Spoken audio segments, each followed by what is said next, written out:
காவிரி நீர்பிடிப்பு பகுதிகளில் பெய்து வரும் மழை. கர்நாடக அணைகளிலிருந்து தமிழகத்திற்கு நீர் திறப்பு அதிகரிப்பு. காவிரி விவகாரத்தில் தேவைப்பட்டால் உயர்நீதிமன்றத்தை நாடுவோம். அனைத்துக் கட்சி கூட்டத்தில் முடிவு. தமிழகத்தில் மின் கட்டணம் உயர்வு 4.83% அதிகரிப்பு.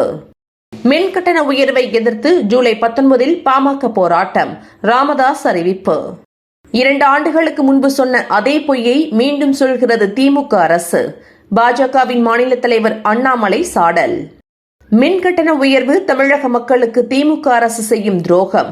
அன்புமணி ராமதாஸ் குற்றச்சாட்டு. தமிழ்நாட்டில் காவல்துறை அதிகாரிகளை தொடர்ந்து 15 IAS அதிகாரிகள் இடமாற்றம்.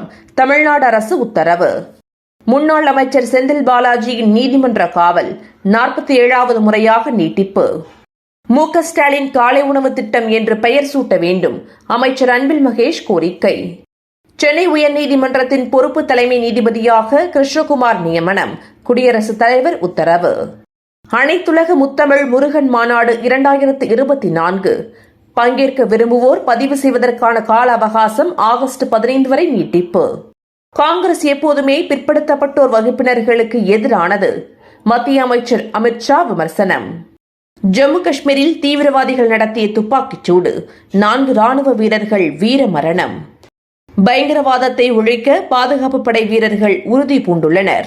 பாதுகாப்புத்துறை அமைச்சர் ராஜ்நாத் சிங் உறுதி. தமிழ்நாட்டில் நீலகிரி மாவட்டத்தில் அதி கனமழைக்கான சிவப்பு எச்சரிக்கை.